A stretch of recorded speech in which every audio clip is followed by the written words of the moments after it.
मैं गायत्री सरोज अपने चैनल में दोस्तों आप लोग का स्वागत है। हम अभिनंदन करती हूँ। आप लोग के बीच एक प्यारा सा भात गीत लगन गीत प्रस्तुत करने जा रहे हैं। कैसा लगा कमेंट करके ज़रूर बताइएगा। जो गलती हो क्षमा करिएगा। कैसा लगा ज़रूर बताइएगा दोस्तों। विवाह गीत है।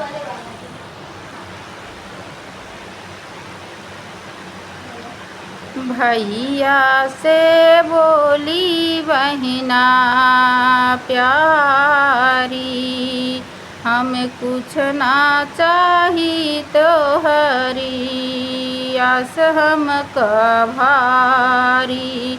अरे भैया से बोली बहिना प्यारी, हमें कुछ ना चाहिए तो हर आस हमारी भारी।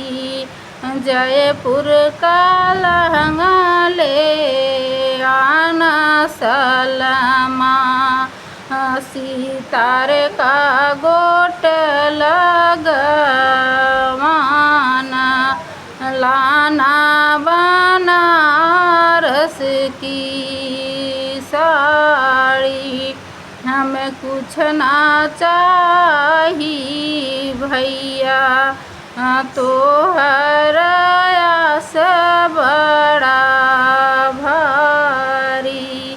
भैया से बोली बहिना प्यारी, हमें कुछ ना चाहिए भैया तोहरा से बड़ा भारी। नागपुर से नथनी ले आना, हीरे की लटकन लगवाना। नागपुर से नथनी ले आना, हीरे की लटकन लगवाना। हमें हरवा भारी, हमें कुछ ना चाहिए भैया तोहर आस बड़ा भारी। भैया से बोली बहिना प्यारी, हमें कुछ ना चाहिए भैया तोहरी आस बड़ा भारी। सोने के कंगन लाना, चूड़ी बीच डलवाना, सोने के कंगन लाना, चूड़ी बीच डलवाना, लाना हमें पायल भारी।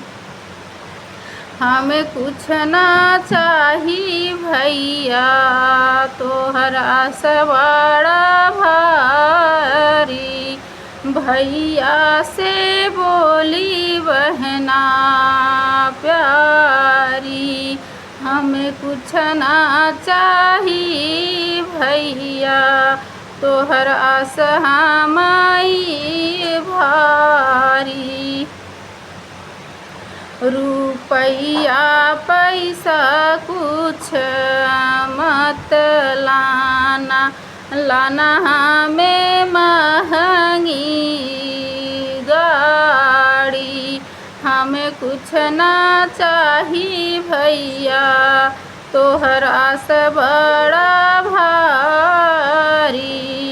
भैया से बोली बहना प्यारी, हमें कुछ ना चाहिए भैया तोहर आस हमारी भारी।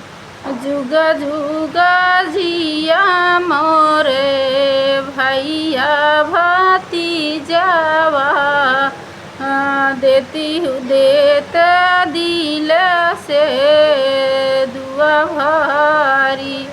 जुग जुग जियई मोर भैया भतीजा, देई दिलवा से दुआ हम भारी, हमें कुछ नहीं चाही भैया, तोहरी आस बड़ा भारी। जुग जुग जियई मोर भैया भतीजवा, भैया से बोली बहिना प्यारी, हमें कुछ नहीं चाही भैया तोहारी, आस हमारी बड़ा